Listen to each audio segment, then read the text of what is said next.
So this is the opening of the Norton Conservation Commission scheduled meeting for Monday, June 12th at 6:30 p.m.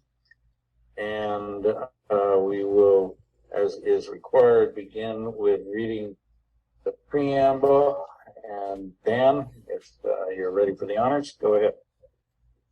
Pursuant to Governor Healy's March 29th, 2023 bill extending several COVID-era policies and programs by allowing virtual meetings to continue from March 31st, 2023 to March 31st, 2025, this meeting of the Norton Conservation Commission will be conducted via remote participation to the greatest extent possible. Specific information and the general guidelines for remote participation by members of the public and or parties with a right and or a requirement to attend this meeting can be found at the end of this agenda. Members of the public attending this public hearing/meeting virtually will be allowed to make comments if they wish to do so during the portion of the hearing designated for public comment by raising their hand virtually or pressing *9 if participating by phone.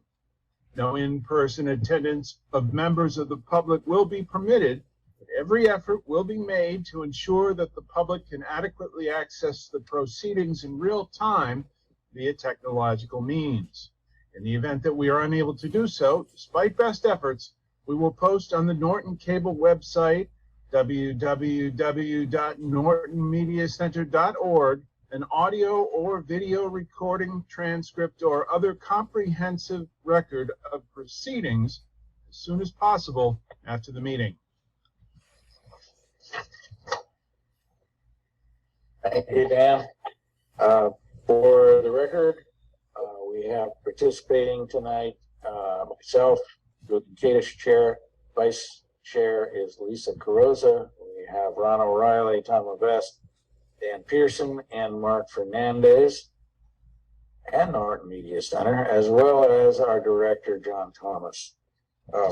We do not have any new public hearings scheduled, and we have one continued public hearing, which is file number DP file number 250-1126. Concerning an NRAD for 1 Dean Street for Robert Silverte. And they, on my agenda, are requesting a continuance until June 26th. So I think we can look for a motion for that. So moved. Second. Motion made by Mark, seconded by Lisa, that the hearing for file number 250-1126 be continued until June 26th. Roll call vote starting with Ron and Lisa. Aye. Aye. And Mark and Tama. Aye. Aye. Aye.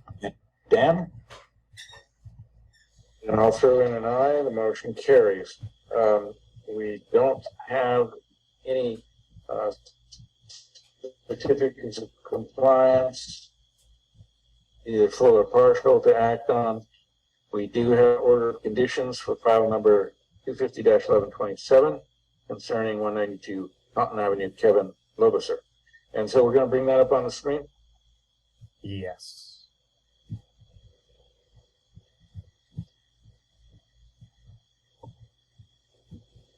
Can everyone see this? Yes, and I Yes. confided to John and everybody else that I was unable to access this, so we're going to go through this. Anything concerning, I assume other people have had a chance to review it. Any questions, concerns? And you, John, you had said you had highlighted some things. We can maybe scroll down. Yeah, there was a section that I talked about because I encountered a lot of metal and rubber and I guess man-made debris that was scattered within the buffer zone between wetland flag 36 to wetland flag 72. And I actually sent them over a map when I first went out there to kind of bring that on the plan so we know, but they didn't do that. So as such, I recommended that we condition that as being a recommended condition or required condition at this point, for them to remove that stuff prior to the pre-construction meeting for this project. And that, for instance, I would be out there to ensure that the work was done completely, and there was a trailer that was out there, probably an 18-wheeler or something like that, a good size, that they should remove as well. So John, I think this is fine. I just had a clarification. The last sentence, it says the applicant shall notify the conservation director within 48 hours. It should say of what? Of debris removal? Within 48 hours of what? Of Debris completion. removal, right? oh, I can reword this around. Yeah, I would Yeah. just say within 48 hours of debris removal, and then you're going to arrange a final inspection. That's all. Our completion of the requirement, however you want to put it.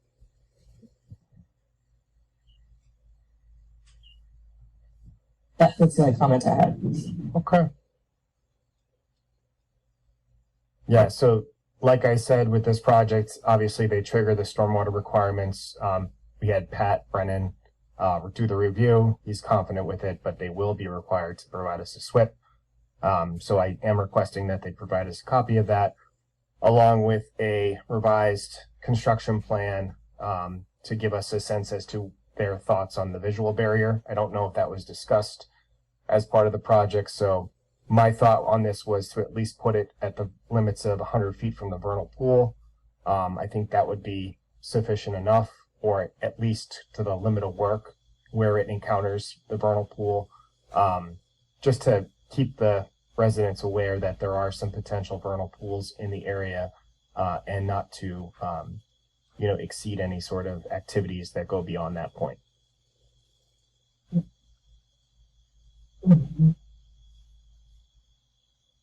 All right, anything else to discuss?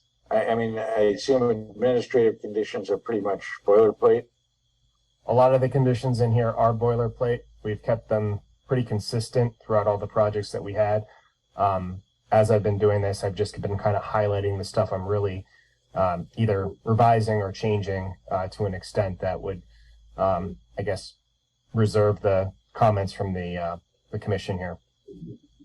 Oh, John, I just forgot something. Is this the one that's on Dean Street too? It's on the No, other street? that one was already previously. We already. Oh, all right. I'm getting This them is mixed up. the one that's on off of Route 140. It's near where the old Copper Works, I guess, mill was. This is 192. And, Okay. and it's where Old Taunton Avenue takes off, is that right? That's correct. Yes, Okay. it's where that bend is. Yep. All right, I was getting them mixed up. That's okay. All right. If we could just scroll down to just go over those administrative stuff, that's all boilerplate though, I assume. Yeah, the only other thing that I did was I add proof that the removal and disposal of the man-made materials within 100 feet. So So, John, if we're going to put that in, so if somebody asked me to prove that, how do I do it? Photos? I think we need to be a little more prescriptive here. So, proof of removal and disposal. I mean, you're going to go witness it after the fact, right? Mhm. So, do we even need that? I mean, Yeah, I think that'll, I mean, it could be a sworn statement or. I mean, it could be a statement from me stating that I'm confident that the work was done. Do you want to Yeah, and basically? throw it in the file, right? Yeah, if somebody gave me this condition, I wouldn't know what form of proof. I mean, proof of recording, proof of everything else is very prescriptive. It's very, but I wouldn't know proof of removal. Is it photos? Is it a statement? I think we need to describe it. That's Okay. all. How about if we put in,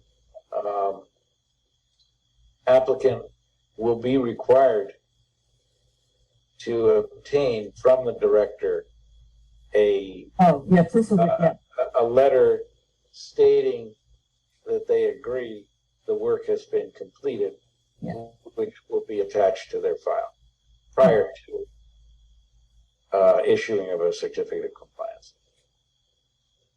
Okay. Is Or everyone else, just- do you want me to revise that, or is everyone okay with what Julian just said? Yeah, I think that's fine. I just say correspondence, letter, email, whoever you want to put it, from the agent. Yeah, that's proof Yeah. positive that it was followed up on with the agent. Okay. Or I will add- confirmation from agent that materials were removed or something. The existing man-made materials on the buffer zone and PBW were removed. Do we want to just say written confirmation? So they don't take it to mean a verbal? Yeah.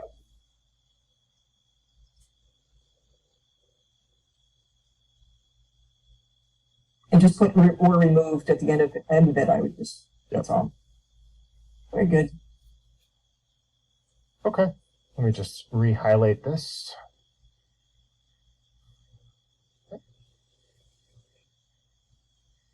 So I don't think I changed anything else.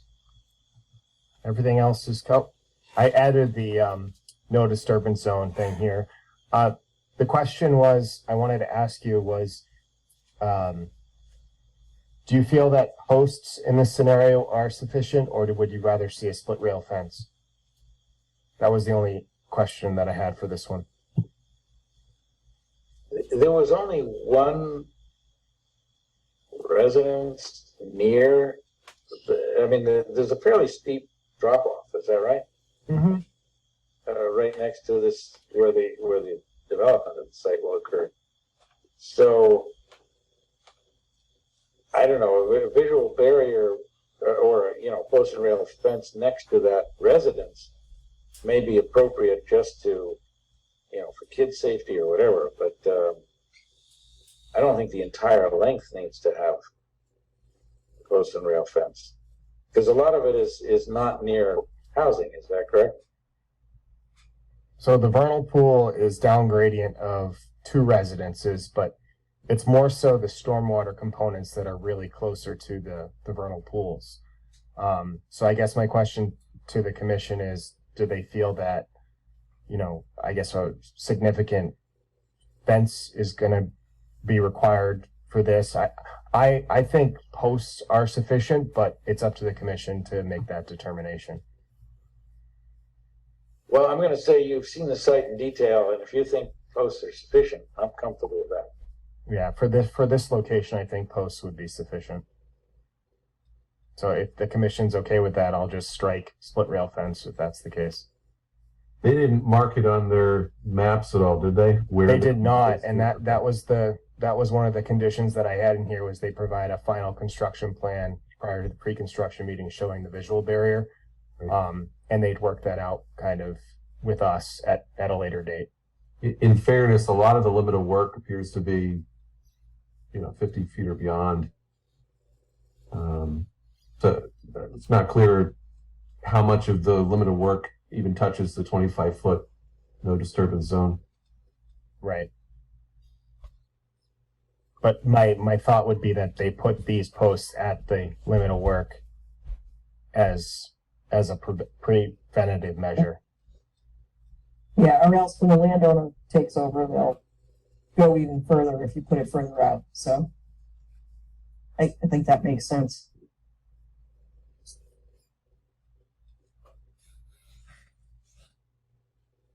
So if everyone's okay with this, then I'll probably just strike the split rail fence if I have a consensus.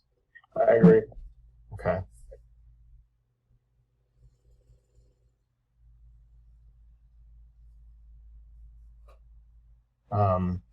And I think that's basically it for the conditions that I changed for this set of the project.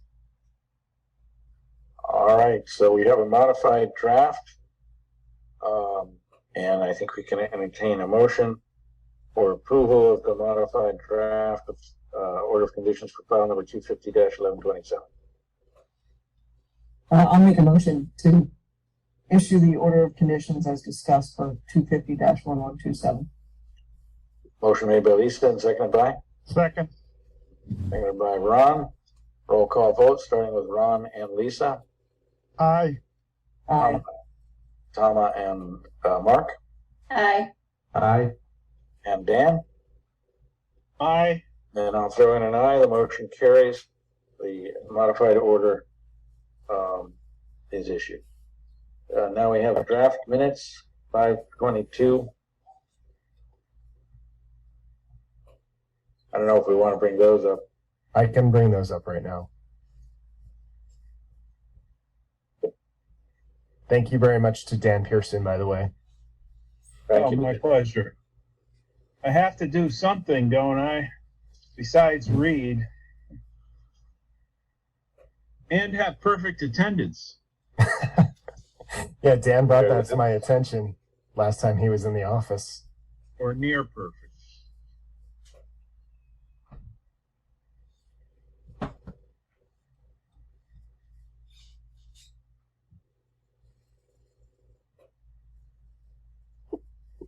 So this is our, this is our current agenda, isn't it? No, these are the minutes. Right, Dan? Yeah, those are the minutes. Yeah. They look, From May they look very 22nd. familiar. Certainly, these are minutes that have been done this spring. This is it.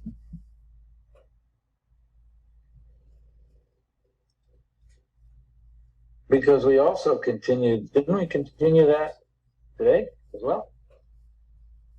Till the 26th? Looks like we did. What's that? Oh, that's good. The Yeah. team- Item B, we already continued it to the 26th back then. yeah, And they requested a continuance till the 26th. all right, that's fine. Glad that's not on me.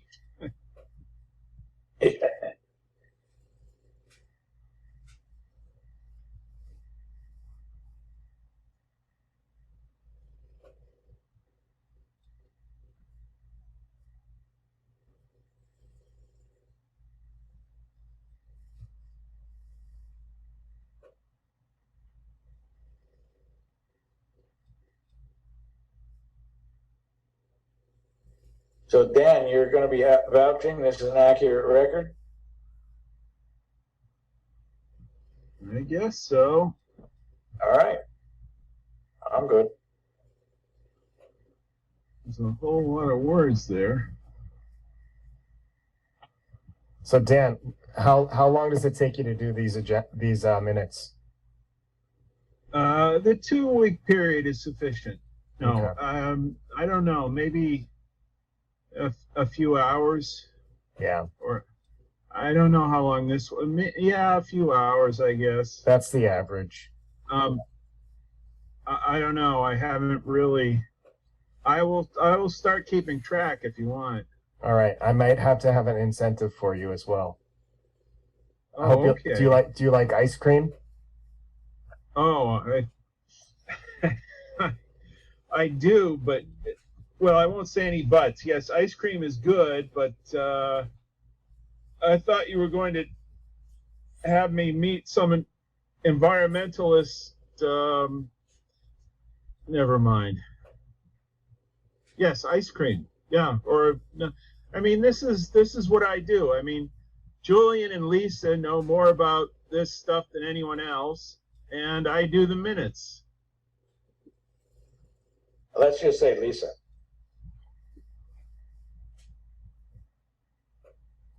It gets back to the attendance thing. Yeah, I've been here for a long time, but